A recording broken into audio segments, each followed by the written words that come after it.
one of us in the wreckage, brother. Have we started the fire? Yes. The fire rises.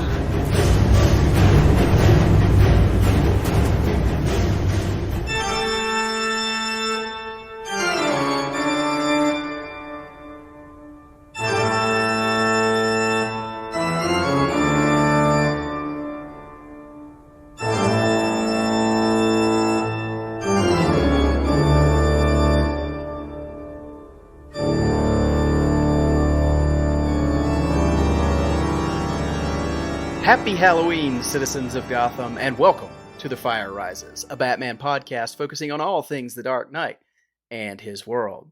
If you'd like to connect with the show, you can find us on Facebook, Instagram, and Twitter at TFR Bat Pod. And if you have thoughts, questions, comments, or maybe even suggestions for future episodes of the show, you can reach us by email at tfrbatpod@gmail.com. My name is Eric Carter, and I am your host, and I am joined once again, and as always, by my partner and my co-host, Mr. Joseph Fornerado. Joe, happy Halloween, buddy. Happy Halloween, Eric. It's good to be back. And as of recording this, I just realized we are, or I am at least, I don't know when you're seeing it, but I am 3 days from seeing Black Adam. Of this recording, I'm not quite a Halloween movie, but I think it's worth noting. No, one we're definitely going to talk about. But yeah, I'm 4 days away because we're going to see it on Friday night because my wife is she's doing army stuff and she's not going to be home for the opening Thursday night. Mm-hmm. So we're going to see it on Friday. But yeah, excited. Lots of news has come out about that. So yeah, looking forward to it. It is a little bit of a departure right now because I'm just so entrenched in spooky season. We've all just seen Halloween Ends. We're right in the middle of Scarathon. So yeah, it's going to be a switch, but I think it's going to be well worth, taking a break from the spooky season to check it out. Yeah, without a doubt. And for me personally, it's a break, and it actually made it feel like Black Adam kind of crept up on us. Like I wasn't, not that I'm not anticipating it. I'm really excited for the movie, but it did kind of like, it just kind of becomes like a breath of fresh air now, right in the middle of spooky season. Absolutely. So, yep, we're excited about that, but we are not here to talk about Black Adam today because, of course, just like last year, this is our Halloween special. I had a lot of fun doing our Halloween episode last year. We had Ryan Lauer on, and unfortunately, I just was not able to schedule Ryan this year. So hopefully, I can work out something to get him for the finale of this trilogy, kind of burying the lead a little bit. But last year we started talking about the Batman Dracula trilogy. We covered Batman and Dracula, Red Rain. So this year it just felt only natural to stick with the vampires and the blood-sucking Batman, and we are talking about the sequel, Batman Bloodstorm. So without further ado, let's get into it.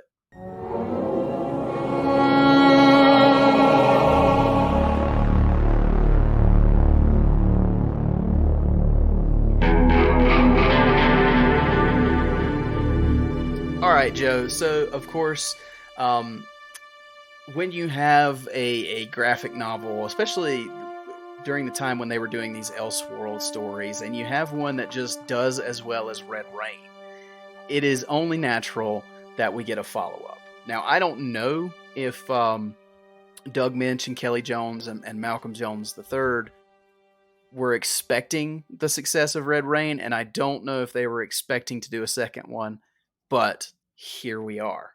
So I guess I just want to ask, before we kind of get into talking about the story, had you ever read this book before? What did you know about this trilogy? And just kind of give me some backstory on your history with these books.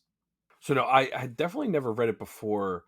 I want to say even last year when I read Red Rain, I think that was only my second time reading that. I read Red Rain years ago, and I reread it for our episode last year, and I don't own these. So yeah, so that's right. So Red Rain is on DC Universe Infinite.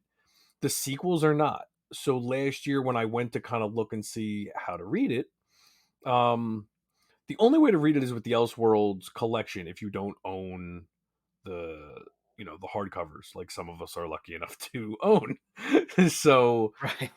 I don't remember if last year I thought about renting the Elseworlds story, or I might have even read Red Rain in the Elseworlds. And that's, I keep saying Red Rain, and I'm throwing myself off by saying that, the double red there. But yeah, the Elseworlds collection is cool because it's literally just those three stories. So it's almost frustrating for me that it's the Elseworlds Volume 2 trade. If it wasn't the Elseworlds Volume 2 trade, I would probably own it, but I hate the fact that that's the name of it.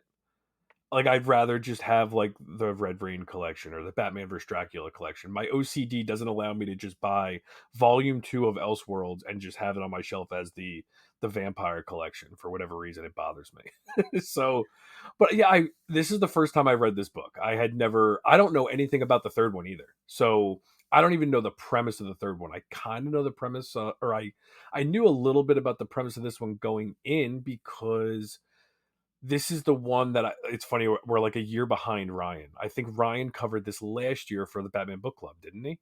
I think so. Or maybe it might have even been the year before. I know they're doing Crimson Mist this year. So Yeah, so he's definitely covered it before. And I remember listening to the episode and getting kind of the gist of how it was, but I really didn't know what to expect going in, other than the little few things we discussed on our episode last year with him, and how like the story kind of unfolded after that with the sequels. And we talked about how like they got really dark, and they definitely get gory, and it's a pretty interesting way of evolving the story, that's for sure. yeah, for sure. As for myself, I do own the original hardcovers of all three, the whole trilogy. I bought them in 2020. I found all of them on eBay. They're in really good shape, so I cherish these. I really like these. They're just cool looking books. They have a very 90s style to them. So yeah, I tracked those down. I didn't pay too much for them. Red Rain. You know what it is, every time the way we think about them, we always think about them at Halloween time, and that's when the price of those books is going to be the Yes. highest. So I have to try to remember to look for them in like May, Yeah. when nobody else is thinking about reading them. So Red Rain was definitely the costliest because it is the most popular. And that Yeah. original is a little more pricey, but the other two, I mean, I got them pretty cheap. But I think, in fact, now that you mention it, I think I got these books because of the Batman Book Club. Because I think, Yeah, that's very possible, because I think I did the same thing. I looked for them, but I just didn't feel like spending the money on them at that time. yeah, because according to my eBay, I got them in September of 2020. So That would that that would check out that then, tracks. yeah. But yeah, I had always had an affinity for Red Rain, because if you've listened to this show, you know that I love the Universal monsters. I love the classic, B movie horror movies like that. And I've always had an attachment to Dracula and the Wolfman. They're my big two. And see, I love vampire movies. I love werewolf movies. So it just naturally drew me in. And actually, I had seen the Batman versus Dracula, the animated film, a long time before I ever read Red Rain. Really loved that movie. So it was just kind of a no brainer to check out Red Rain. And then in 2020, I had never read the two follow ups. So I remember buying these on eBay and getting them in and blew right through them. And now they've become yearly reads for me. I read them during spooky season, along with American Vampire, which I have not had a chance to read this year. And honestly, it's such a big story now, and they just released the second omnibus. I don't know if I will get through the whole thing this October. But anyway, so yeah, that's kind of our histories with the books. But now let's dive into the story just a little bit. Like I said, Doug mentioned Kelly Jones a return for this one.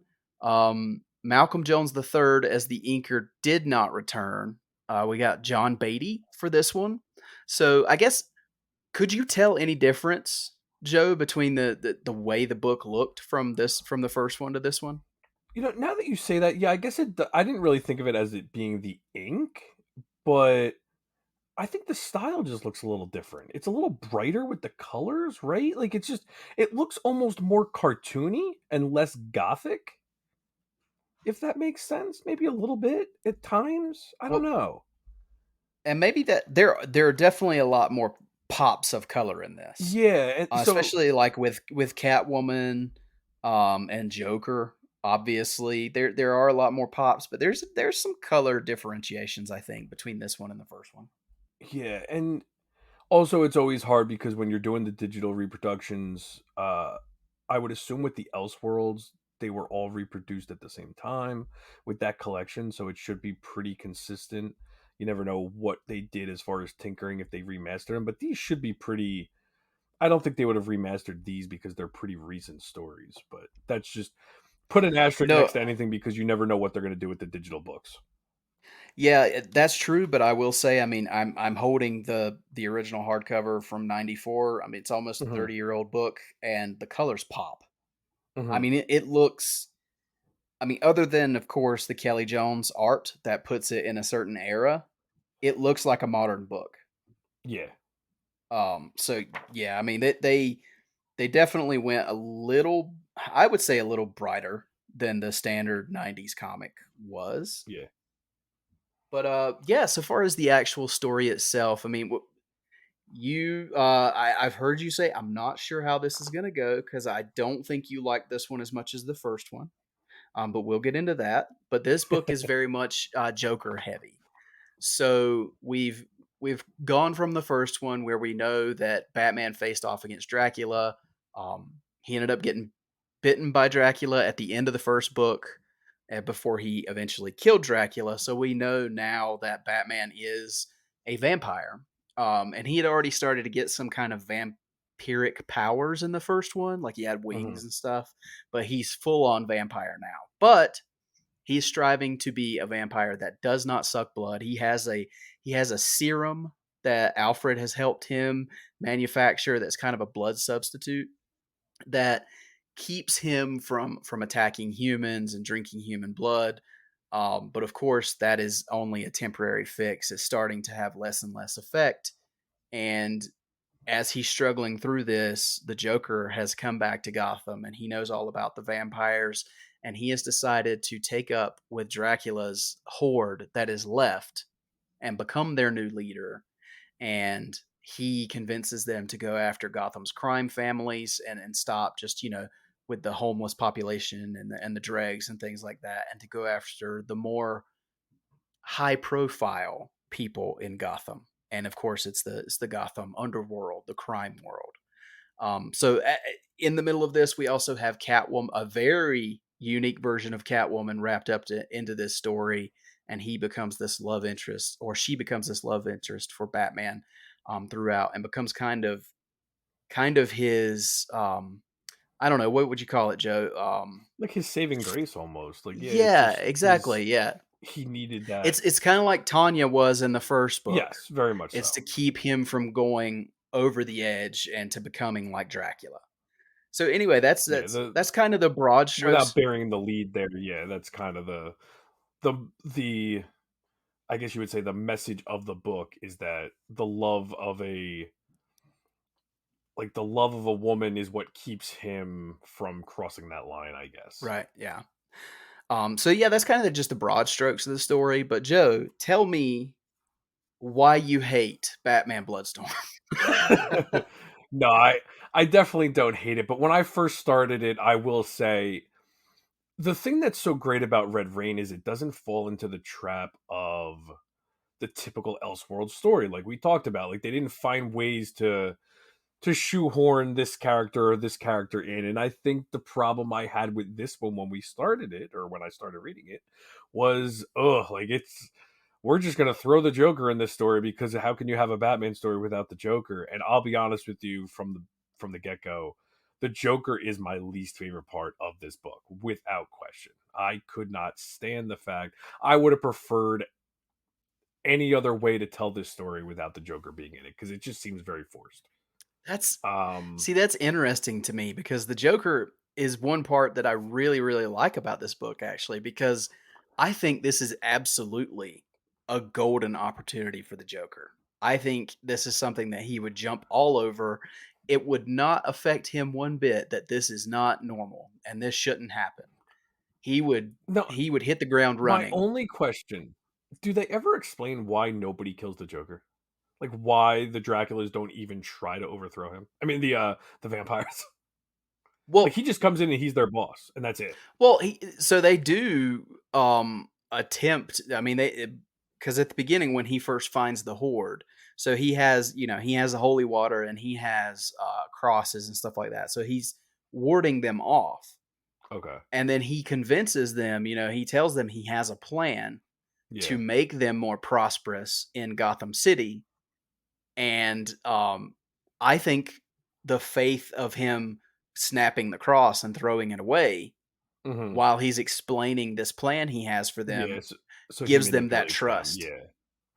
Yeah, I can't But even throughout the say it's book, not. I mean, Creech, which was Dracula's right hand man, which is now becomes Yes. the Joker's right hand man, he threatens him throughout the book.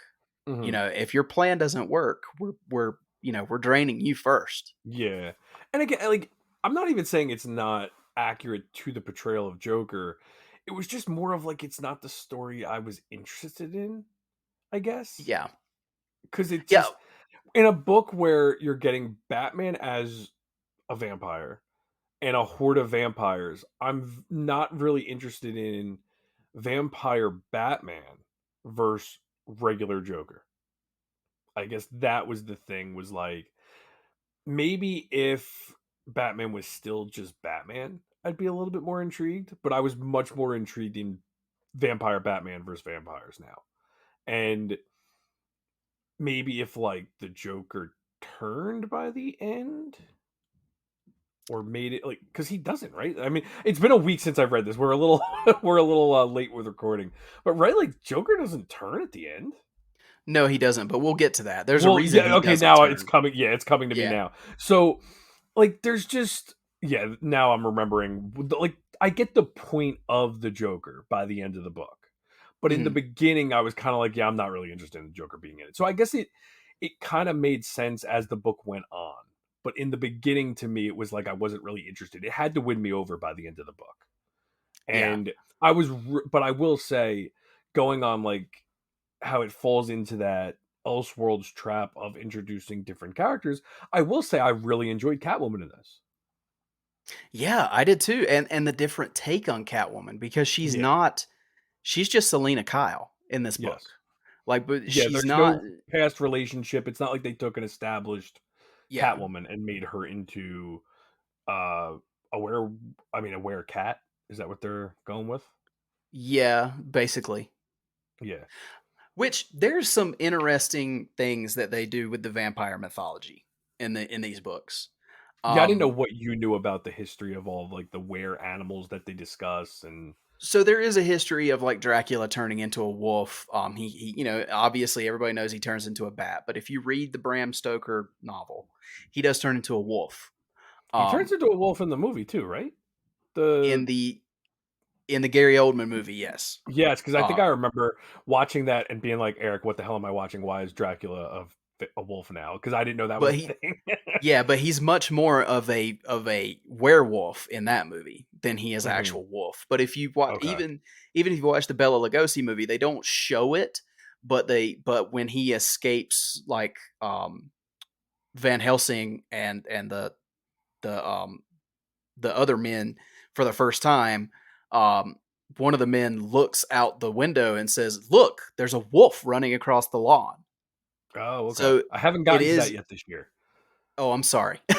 No, no, no, that's fine. I uh, watched it last year, but it's good to, now I'll look for that kind of stuff when I watch it this year. And honestly, yeah. that's So like my favorite part about these books is it's getting me into that lore, and you know to have Batman cross over into this other world that, like, I might not pick up just a Dracula book, but this is getting me into that kind of world and has me like asking questions. And I mean, I was the guy asking you and Ryan all the questions last year about the history of like right. uh, of the vampires and everything. So it's fun to kind of get into that. So there's always been this loose connection between vampires and wolves in general. Because I mean, even the classic Bela Lugosi line of when they hear the wolves howling, and Hmm. he says, "Ah, listen, what sweet music they make, the children, the children of the night."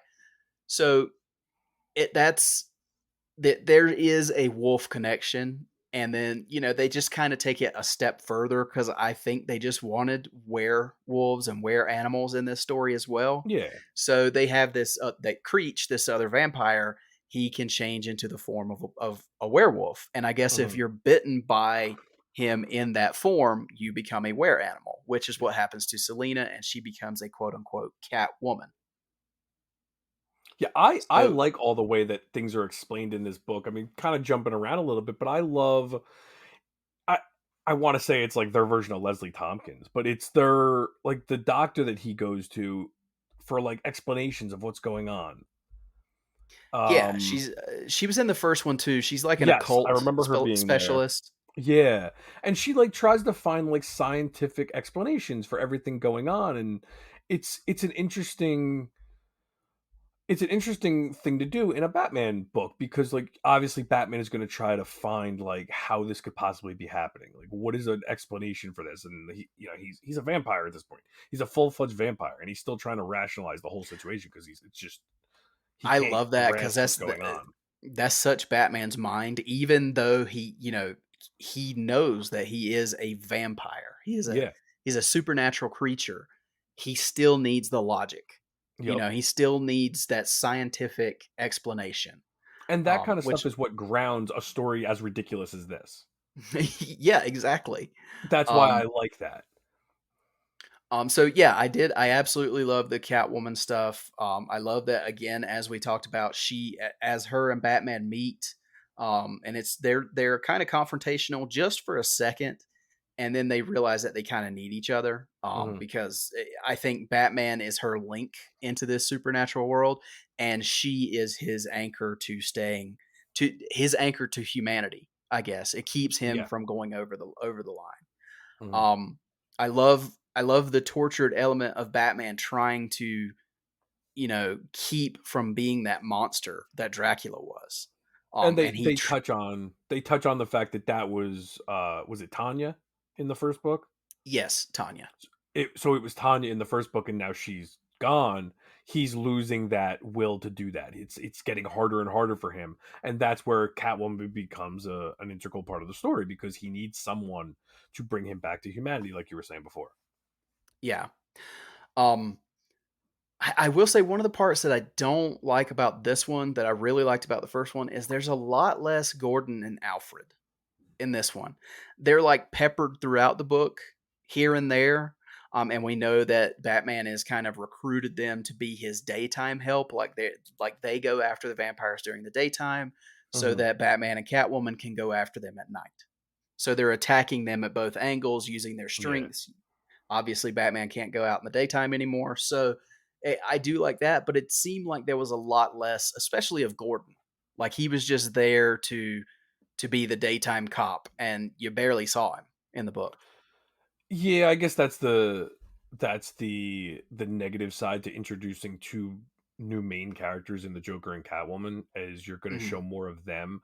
But I will say what we got of Gordon and Alfred is so important to the story and everything Yeah, we get with them is great, which probably makes it worse that we don't get as much of them. Because you right. want more Yeah, because when they play such a huge emotional part, especially at the end of the book. yeah. Um, so yeah, as we go through the book, we see that, especially because Catwoman is enraged over this one particular vampire who, in his wolf form, has cursed her with this new life. So her primary reason for going after them is to get revenge on him. Batman is, of course, I mean, he's on this mission to take out every vampire. And then we have Joker, who is leading this horde to take over the crime world and to eliminate basically all the competition and make them more of the undead. So of course the mission becomes between Batman and Catwoman, and Gordon and Alfred is to take out these vampires. So they systematically go through every like big crime mansion and underworld and everywhere they can go during the day and the night to take out these vampires, which I thought was a pretty neat part of the story, was seeing, you know, Gordon and the cops doing it during the day, and then seeing Batman and Catwoman at night. Um, You could see it as almost like an 80s montage in a movie. Yeah, it was very much like that, and Yeah, we weren't too far removed from the '80s at this point, so exactly. that makes sense. Yeah, there were early '90s montages too. Yeah, yeah. Um, I love the fact that and we didn't even talk about this because this was at the beginning of the book, but I love the wooden stakes with the metal inside that's balanced that Yup, Alfred makes like for the Batman. gothic batarangs, basically. Yes.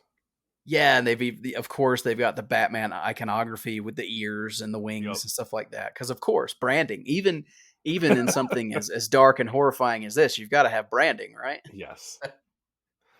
But yeah, so basically the direction this story goes is, of course, as the more vampire hordes that our heroes take out, the numbers dwindle, and it ends up being a final confrontation between these vampires led by the Joker and Batman and Catwoman. And Batman and Catwoman take out all of these vampires, and it's just them and the Joker left. The Joker decides to end it all, and he shoots a stake crossbow at Batman. And in an act of sacrifice, Catwoman steps in the way, takes the stake to the heart, which of course kills her. And now it's just Batman left, and Batman has lost everything at this point. I mean, he's still got Alfred, but it's been this byline through the two books that this the love of a woman keeps him sane and keeps him away from this dark path, and now he has nothing to keep him from this dark path. So of course this leads to the end of the Joker, which I think there's that whole, as he's dying he's laughing because Batman attacks the Joker. Hmm. He breaks his neck and then he bites him, but the Joker is laughing hysterically the whole time. And which, weirdly, strangely, it kind of reminded me of the end of the Dark Knight. Not because of story plot or anything like that, because the Joker won. Oh, I was thinking Dark Knight Returns as you were saying that.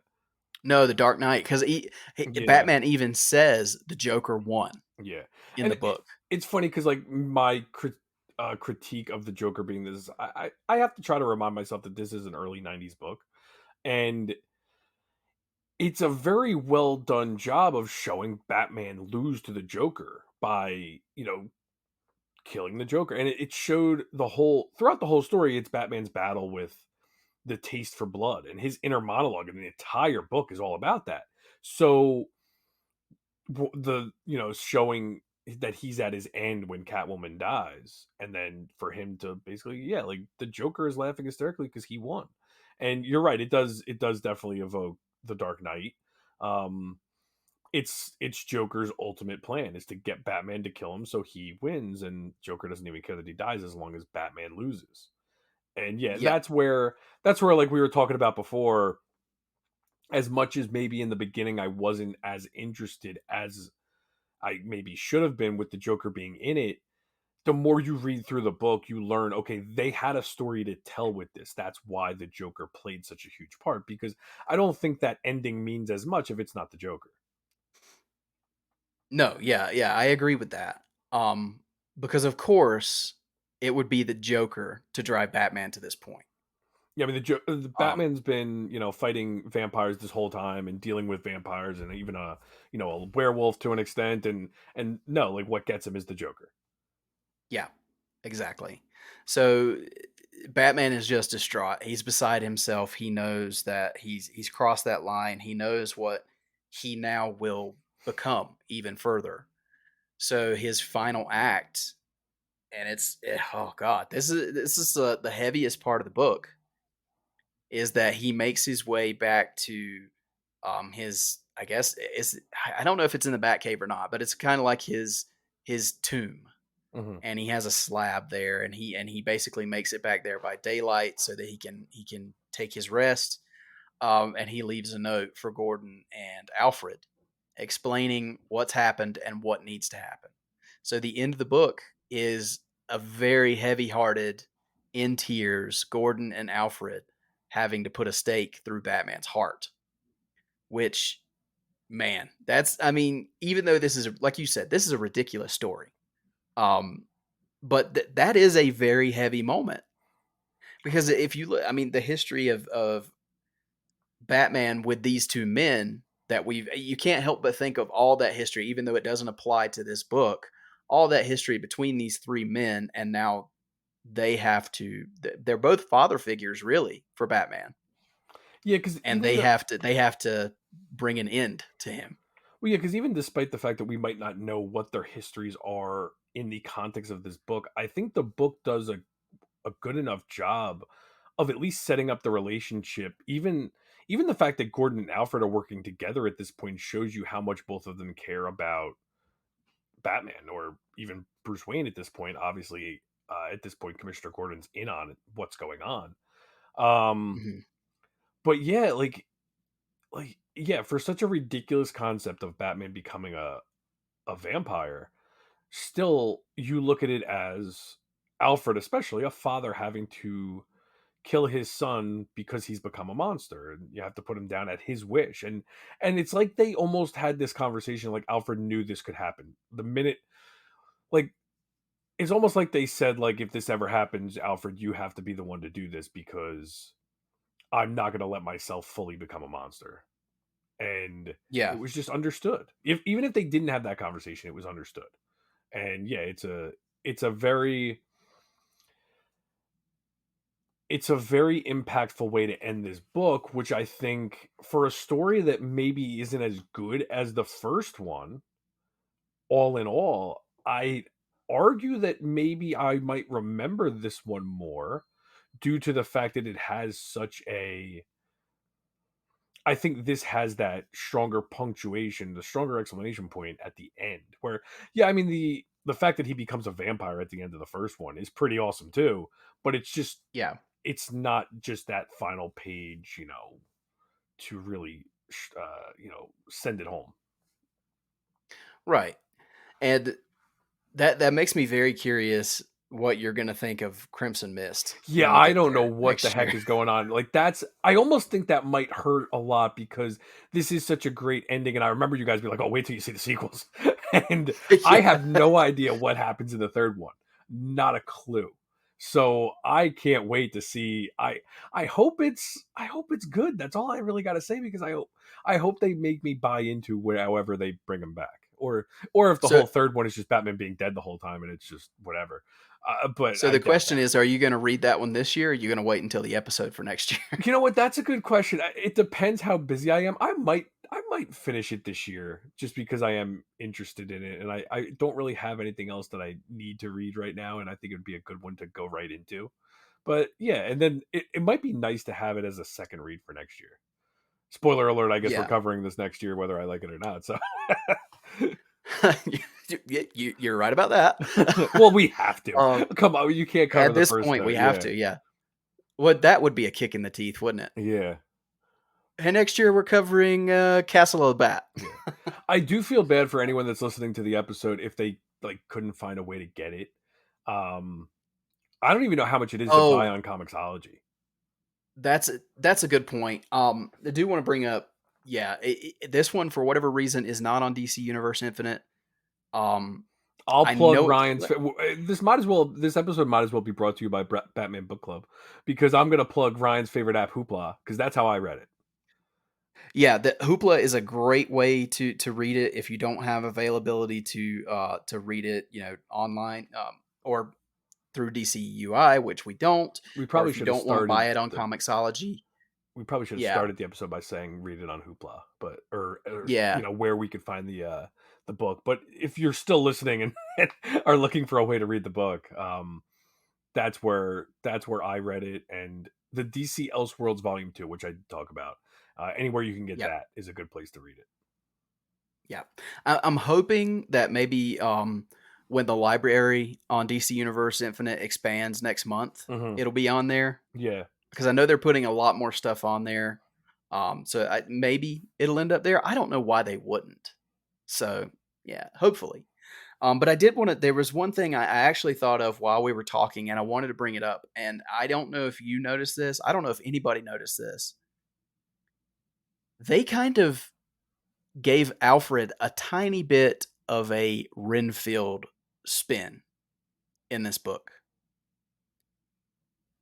And the reason I say that is because I was noticing as I was reading through it, he never calls him Master Bruce in this book. I think he does in the first one, but in this one, he always calls him the Master. Oh, okay. I don't know what Renfield is, whatever you're saying. That's obviously a He's Dracula the lore thing. Yeah, it is. It's kind of like the precursor to Igor, I guess, Okay. or kind of in that vein. You know, he's the guy that eats flies and stuff in the Dracula movie. Okay. You know, Anyway, he always the master, Anyway, that's what I thought of, and I don't even know if that's if that's the direction Doug Minch was going. Yeah, like But if that was even it the struck intention or me not. while I was right. But it just struck me in this is that okay, this is this is the Batman version of Renfield because he's of course, you know, absolutely loyal to Mhm. Batman, and he calls him the Master constantly in this book. In fact, there is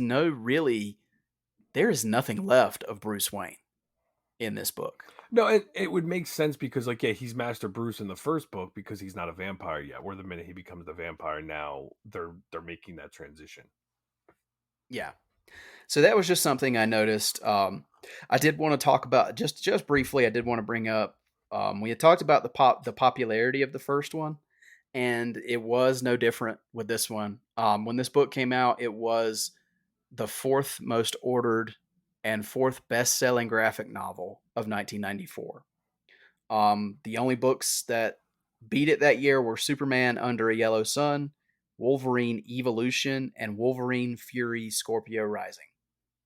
And I would like to mention that all three of those books were $6. This one was 25. I've never even heard of When that it, Superman book. I haven't either. Because I was Um, actually just thinking, like, we don't get a lot of straight to trade or straight to hardcover books anymore. That's very rare. it is, yeah. Um, so yeah, I'll have to check out that Superman Under a Yellow Sun because apparently it was very, very well selling that year. But Mhm. anyway, so to be the fourth highest selling book of a year, I mean, it tells you how popular it was. And then even by May of 95, it was still among the top 15 most ordered graphic novels. Oh wow. So yeah, it did very, very well, which explains why we got Crimson Mist. So yeah, that it's Oh, one that so Superman oh, go ahead. Under. I'm sorry, never mind. It says it's a novel, but it's not a novel. Yeah, I looked it up too. It says it's a novel by Clark Kent. Yeah. Okay. So it's yeah, So I'm sorry. I thought it was actually like a novel, like no pictures, like not an actual comic, but that's not true. yeah. Never mind. But either way, yeah, that's I will say for this book, and I guess this kind of to wrap it up. This is kind of my final thoughts on the book. It's really, really good. I think. I don't think it's as good as Red Rain. I do think it misses a little bit of that aspect of having Dracula in it because I Mhm. mean that first one's just when you have Batman versus Dracula, that's just a big draw. Those are two gigantic names in the world of fiction, and it's just kind of like it's lightning in a bottle when you can put those two together. And this book does miss having Dracula in it. Having said that, it's a very worthy sequel, I think. Um, and you know, I do think it suffers from time to time from the Kelly Jones art. I love Kelly Jones in a certain style, but there's some places where, like we talked about it in the first book, and that's why I really didn't want to harp on it here. But even from the beginning to the end, some of the characters look a little bit different. The Joker, his look changes radically throughout the book, Mhm. I think. And it seems like at the end of each book, Gordon and Alfred end up looking like caricatures of themselves. Like they just have big foreheads, big Mhm. cheeks, big ears. It just sometimes they don't look like that, and then by the end of the book, they definitely look like that. So that's always kind of a nitpick I have. But otherwise, this is a book that I really, really enjoy. Like I said, I read it every year, and I look forward to it every time spooky season's coming up reading this whole trilogy. So yeah, as a follow up, I think it's very, very worthy and a very good story to follow up Red Rain. But that I'll turn it over to you, Joe. Give me some final thoughts on Batman Bloodstorm.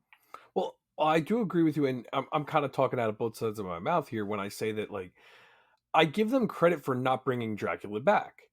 They wanted to tell at least a different story here, and the story evolves. And I get that the natural next story would be, hey, let's introduce some traditional Batman villains. So I get why they introduced the Joker and introducing Catwoman as a love interest. All that makes sense. It was just the beginning was a little jarring for me, but I think they landed it very well. I think it's an interesting story. And it's funny, as much as, yeah, I think the first book is better, I do think this has more memorable moments. Which I think for a sequel, that says a lot. For especially one that like I said in the beginning, I wasn't that interested in the direction they were taking it, but it's still an enjoyable read, and it gave me definitely an interest. It's funny, like if I just read this and it was it, I'd be like, oh, there's a great ending. But knowing that there's another book, I'm really intrigued by what they did for a third one, because they didn't repeat themselves in this one, which I really do commend them for. So I'm really curious how they ended it. And as far as the Kelly Jones art, if any story lends itself, or if Kelly Jones lends himself to any story, this is the perfect story for his art, in my opinion. I think it's perfect, and I don't even notice those inconsistencies in the art, because I think it works really well in this, whether it be, the time frame, if you're going to assume it's a little bit of that gothic time frame, or just that style. I think it works really well with the story they're telling. Yeah, absolutely. I completely agree with that. I did want to bring up, I just saw it, and this is something I'm kind of interested in because I don't think I've ever read it, but I'm going to search it out. So, according to what I'm reading here, Jones illustrated a story set in the trilogy's universe in Infinite Halloween Special #1. And it's titled Red Rain Bloodlust. And it tells the story of a vampiric Batman brutally murdering Dick Grayson's parents. Ooh. And is narrated by the Mad Hatter. So that is something I'm going to have to look into. I've read, because I've never even seen that book. DCU Infinite had an Infinite Crisis Christmas special that I saw. So I'm assuming it's the same year that came out. Well, it says it came out, which is so weird. It's Infinite Halloween Special #1, but it came out in December of 2007. Yeah, because that was when Infinite Crisis was. Yeah, but December? Oh, yeah. That I can't speak to that. Yeah, that's a little weird. Unless that's like when the collected version came out, or the paperback version. But 2007, we weren't doing digital, so I don't know. That's weird. Yeah, so I'm gonna have to see if that one's on DC Universe Infinite, so I can check that one out. Yeah, that's interesting. But either way, yeah. So that's kind of where we're gonna wrap it up for the Batman Dracula, Batman Bloodstorm portion of this episode. We hope you guys enjoyed that. We hope you guys are reading these, and hope you come back next year for Crimson Mist. But we're not quite ready to leave you yet, because of course, as you know, we've been covering the Batman the Animated Series episodes in our 30th anniversary BTAS celebration.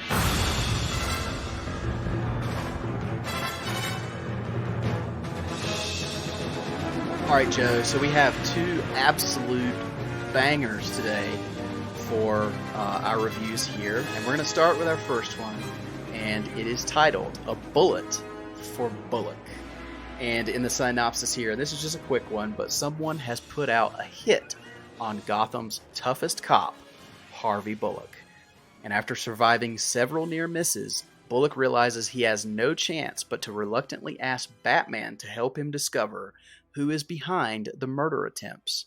During their investigation, Bullock learns that his gruff and mean-spirited manner has created enemies in the unlikeliest of people. So, Joe, tell me your thoughts on A Bullet for Bullock. it's one of those episodes that has such a different feel for Batman the Animated Series, but it's one that's very memorable. It's one that I think all of Hmm. us talk about because it's one that we remember. And I always remember.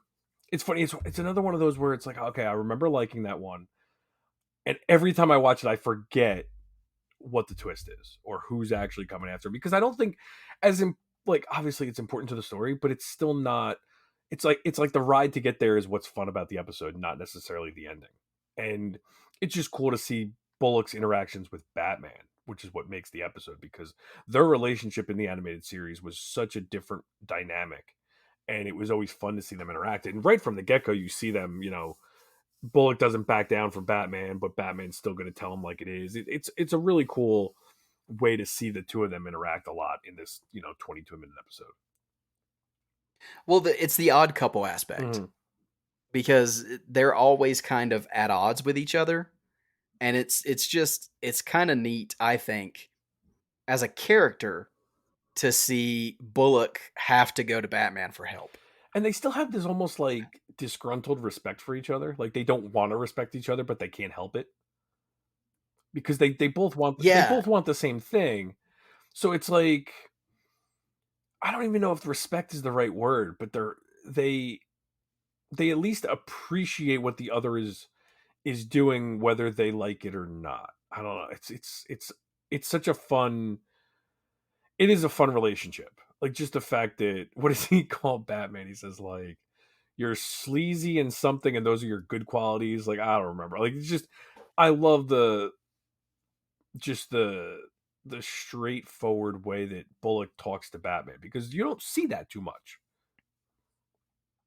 No, no, you're right. You don't. And I don't know. There's a quality to the episode, and I noticed this through like the music, and that we're following this very old school style cop Mm-hmm. who doesn't always do anything on the straight and narrow. He very much reminds you of what do they call them, like the old gumshoe detectives.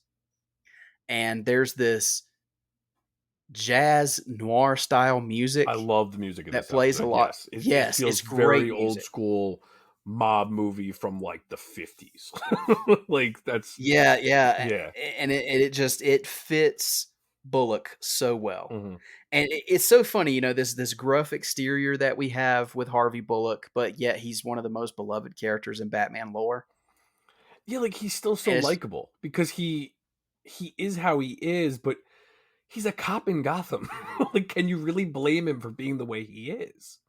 And yeah. that doesn't mean you have to agree with everything he does, but I love the fact that they have that line for him where he does things where he like doesn't want internal affairs investigating him and stuff, but then Batman accuses him of being on the take, and that's where he's insulted. Like, no, like, I may be who I am, but there's no way I would ever be on the take. I love that. Like, he still has his morals and his code. It's just a different code than what, you know, maybe a cop should have, but in Gotham, he does what he needs to do. And he's not unlike Batman. The difference is Batman doesn't have a badge. No, yeah, exactly. Um, and I think just they go through the whole episode and they're taking these different angles and going through all these different avenues and enemies that it could be that is targeting Bullock. And at the end of the day, when it ends up being Bullock's landlord, because Bullock is just a terrible renter, Yeah. And well, he that actually is says it's almost like just he's a terrible person. Like, yeah, he just hates him being there. It's not that he's a bad tenant, like he doesn't pay his bills or anything. He's just like, he picks on him. He makes fun of the guy all the time. Like, it's just, he literally is just saying like, it's just because you're a mean person yeah, it's great, who happens to be my and tenant. as silly as that is, because it's kind of silly. It works so well for the episode. And it's a I good really love message. it. It's a good message that, like, you never know all the crazy stuff that Bullock has done to all these different people. He never suspected it to be just an average guy that he's just not nice to. Like, what a great message for adults, fine, but for kids, it is a simple message that for a kid's show, it's hopefully spelled out simple enough where kids would get that. Like, just be nice to people because you never know, like, who you're just dismissing. No, yeah, you're absolutely right. But yeah, I mean, there's. Oh, I also wanted to bring up. I usually point this out when I think it's the case, and I absolutely do think it's the case here. The animation is top notch in this one. Hmm. I think it's just grade A animation for this episode. There's a shot close to the very beginning of the episode where Batman kind of lands on a roof and slowly rises, and he's in shadow, but his cape is enveloping him, and the animation just blows me away in certain episodes, and this is one of them. And it doesn't seem like, we've talked about like the A team versus the B team with animation before. It doesn't seem like a Bullet for Bullock would be one that would get the A team treatment, but Hmm. it absolutely looks like it. I don't Yeah. know if you noticed that or not, but Well, who's the writer on this episode? Was it a Paul Dini episode? ooh, that's a good question. Hold on. I should have probably looked that up first, but I wonder if like, oh, Paul Dini's written this episode. Let's get the A team for this one. Like, you never know if that's what they're thinking. No, it was written by Michael Reeves and directed by Frank Parr. Wow, and honestly, I'll be completely honest. I do not recognize those names at all. So I give them credit for having faith in those two writers. No, yeah, absolutely. Um, but yeah, I think I don't.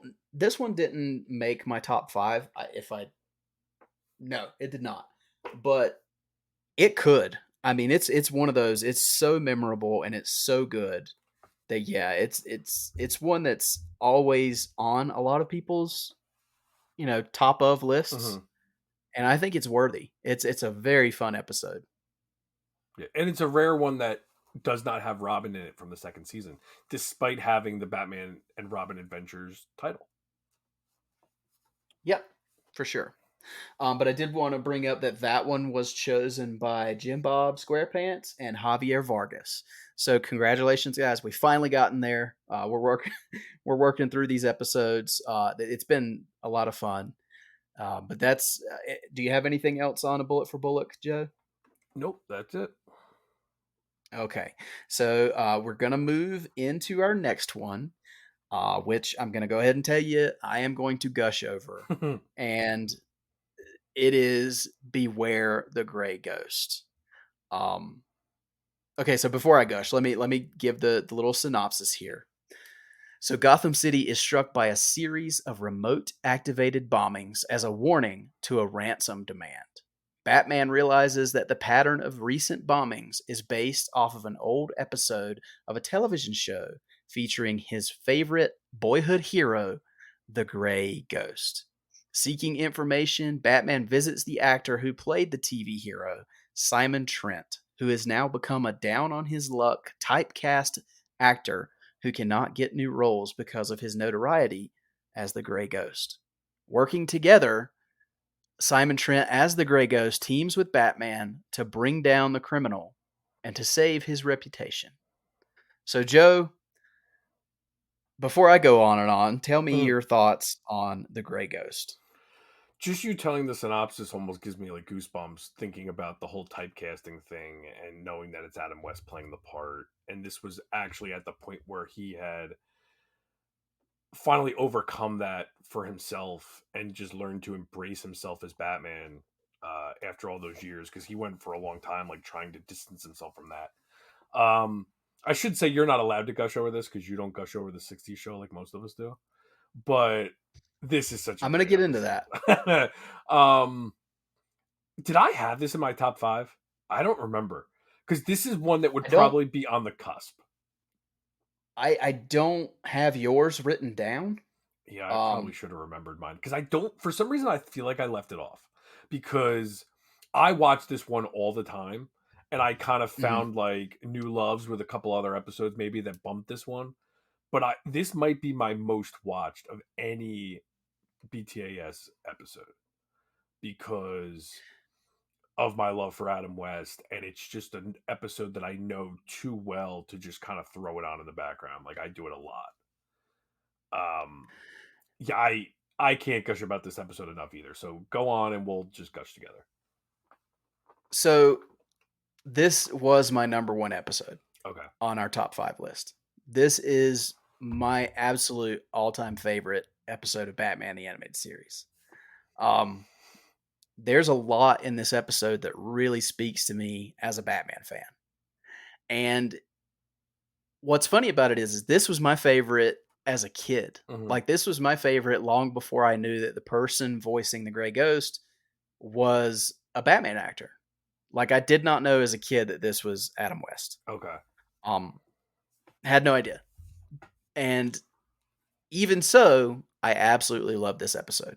And yes, I'm not the world's biggest fan of the 60s series, but I have so much admiration and respect for Adam West, um, because of eh, because of what he did for the character of Batman and for the way he thrust that character into the spotlight. Because who knows what would have happened if we had not had that show, you know?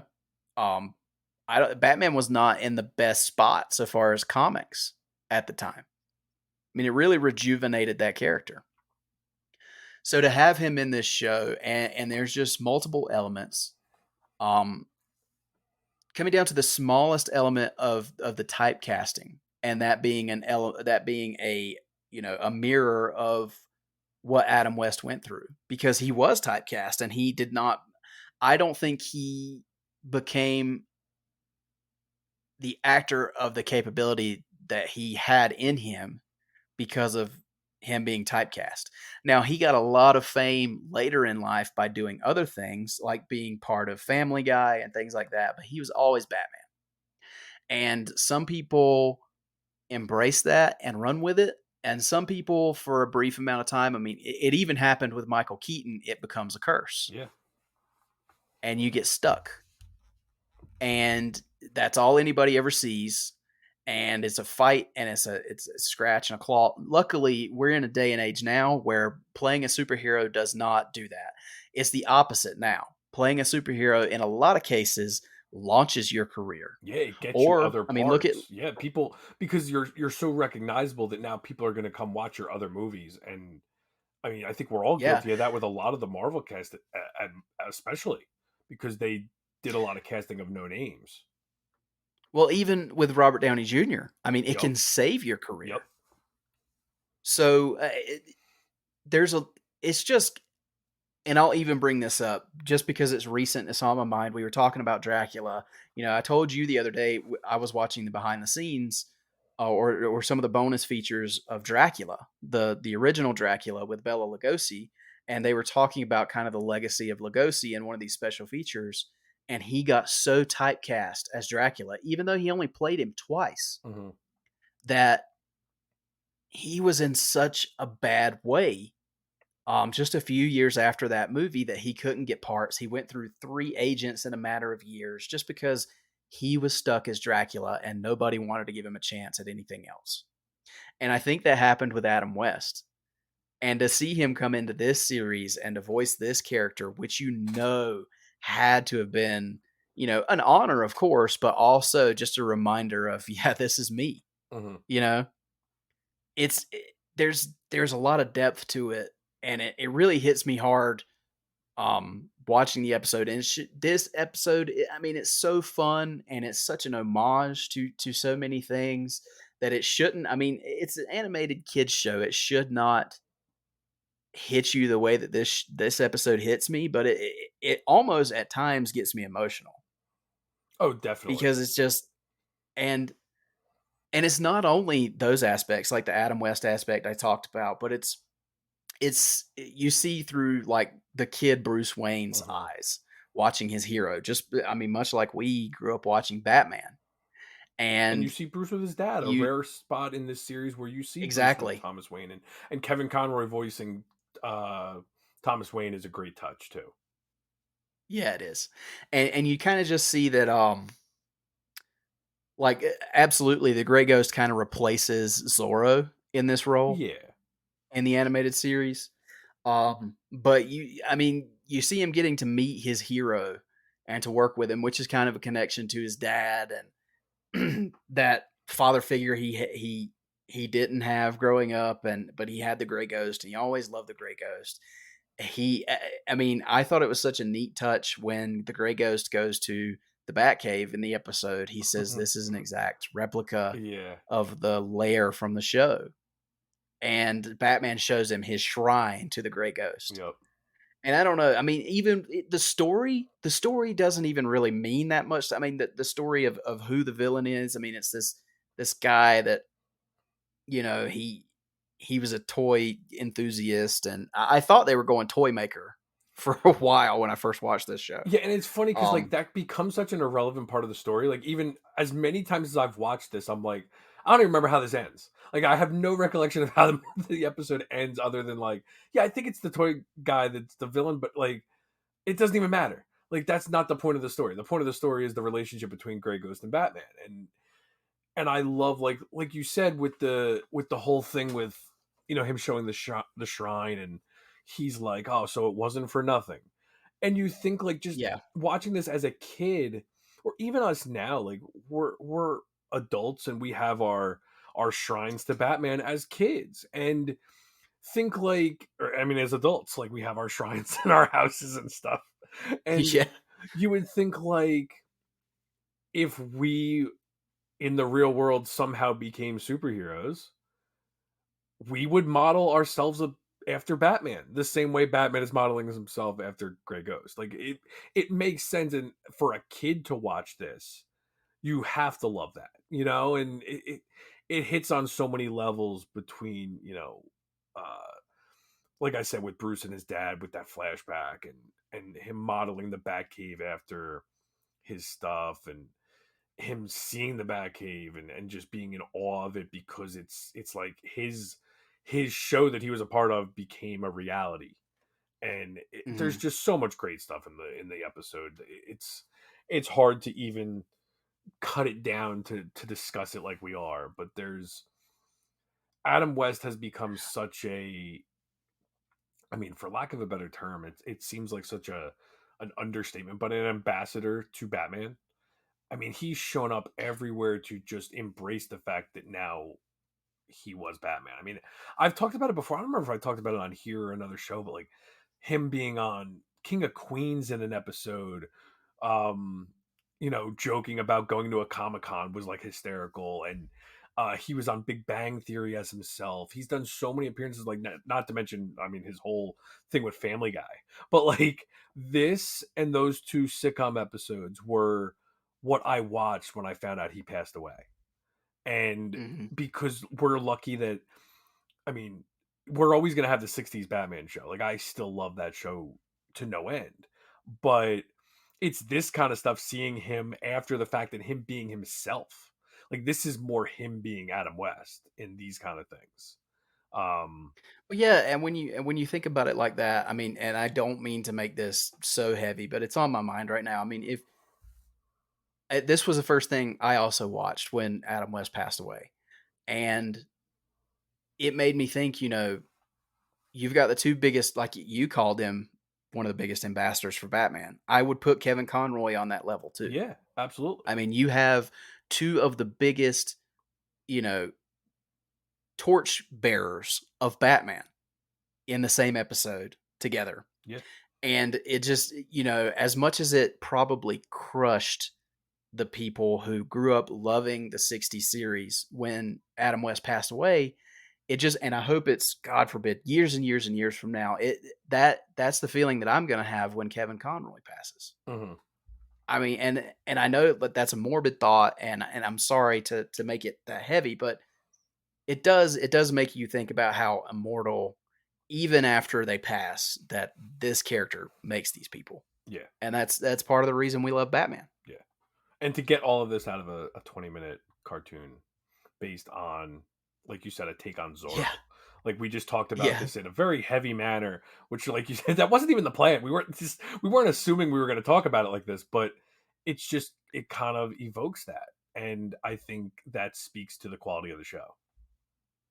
yeah, absolutely. And I mean, outside of all the mushy and the heavy stuff, it is just a really good episode of TV. It is, and the episode And is mushy. Like we're like I mean the tag at the end, the punchline of, not punchline, but the big I don't know what you would call it, but just that big exclamation point at the end of the Gray Ghost was my hero and he still is. Like it's just a great way to yeah, end the episode.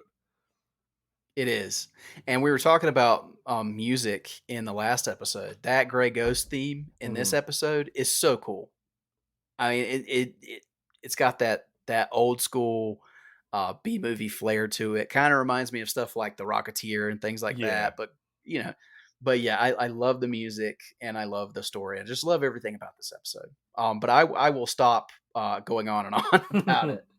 Uh, but anyway, anything to wrap it up there on Beware the Gray Ghost, Joe? I feel like I've done the majority of the talking. No, you're good. I think, between the two of us, we've said all we can really say about this episode. Dare I say it might be. I don't even want to harp on this because it's not like I would say like it's a damn near perfect episode. I think the villain is the weakest point of the episode, but it's so minuscule because it doesn't matter. I'm almost glad that the villain is so irrelevant because any other if they put like an iconic villain, it might have taken away from the spotlight being on Adam West and Kevin Conroy in this episode. Yeah, I agree. Okay, well that's where we'll wrap it up. This episode was chosen by me. I want to say you picked it too, Joe. Um, Jim Mentier, Lee Ankeret, Rebecca, Jay Yaws, Jim Bob Squarepants, and Nick Zednick. So it got a lot of love Yeah, on our top rightfully five so. list, as it should. Yeah. But yeah, great episode. Great. I'm fine. I'm glad we finally got to talk about it. But that is kind of where we're gonna wrap it up for this episode. It is spooky season. We wanted to get this especially with the vampire aspect. We wanted to get this episode out. Black Adam is absolutely going to throw a wrench in the spooky season stuff because this will be our one and only Halloween special for this year. But you can look forward to our next episode being a review of Black Adam, and I am ridiculously excited for that. As I know you probably are too, Joe. Yes, I actually just got my Black Adam T-shirt in the mail today when I got home. Oh, look at you! Yeah, I don't have a Black Adam shirt, so I was like, you know what, I got to get a cool Black Adam shirt. So I'm excited to throw that on, and I'll be that guy that wears the Black Adam shirt in the movie theater on Thursday. And I'm really looking forward to. I'm actually leaving work early on Thursday to go see it in the afternoon at like 3:00. I have a 3:00 showing, which is pretty cool. So I'm looking forward to going to see that. Nice. I have not decided yet whether we're going to do it next weekend or give it a week. So we'll have to decide that between myself and Joe. But just keep an eye out. We'll let you guys know when we're going to release that episode. But until then, read some Batman Dracula, read some of that trilogy, and enjoy spooky season because it is still upon us. And But try to Joe, track down that's where some of we're. those random Halloween specials on DC Universe because I'm gonna do that after we sign off here to see if I can find that weird Infinite Crisis one. I Yeah, don't yeah. think it's on DC I Universe, but there is some weird random ones on there, so I'm sure you can keep yourself busy. I wish they did more of the Halloween section like they do the Halloween or the holiday section, but I'm sure you can find some good did stuff on DC there. do a. Did they do a Halloween issue this year? That I don't know. I found some random like Halloween specials over the years. They have some from like 2010, 2009. Yeah. But I don't know. They always do like the last year was the Swamp Thing one, or was that like a couple years ago? I can't remember honestly. Yeah, they've always done I, some. I don't know about a physical book this year, but usually they have something. yeah. Or it could I'll come keep out my next eye year. out. Yeah. I mean next week. Yeah. It could come out December. Yeah. Yeah. Oh. All right. Well, Joe, that's where we're going to wrap it up. So before we leave, why don't you let everybody know where they can find you on social media? You can find me on Twitter and Instagram and Letterboxd as J411. And then you could find me in the Facebook groups, in the Real Fans groups, that kind of stuff on as Joe Fornerato, Fornarotto. I should have my Halloween franchise rankings done in a couple days after I rewatch the new trilogy. If anyone wants to not discuss the new one, I don't know if we want to discuss it, but I would love to defend that movie to anyone if anyone wants to discuss it. I'll defend it too. I'll just say that. So, but excellent.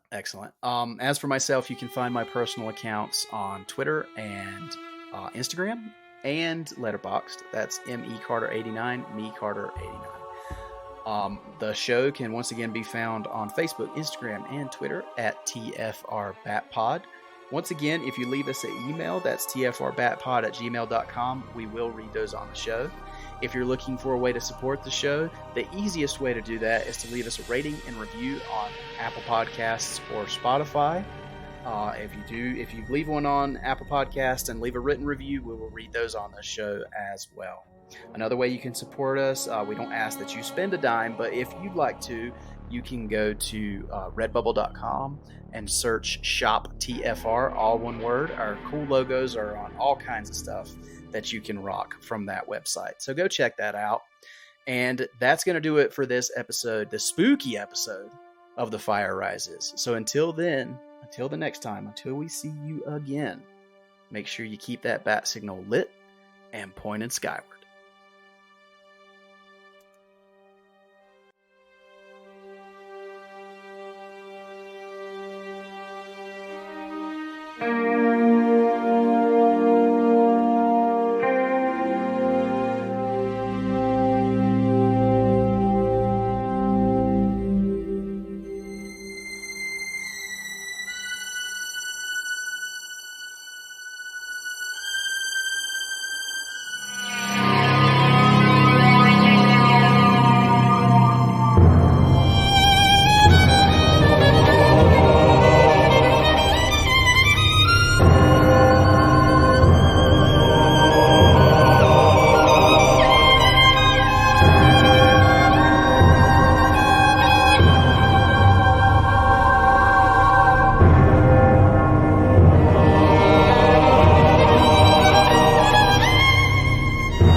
So you're watching Batman the Animated Series quietly.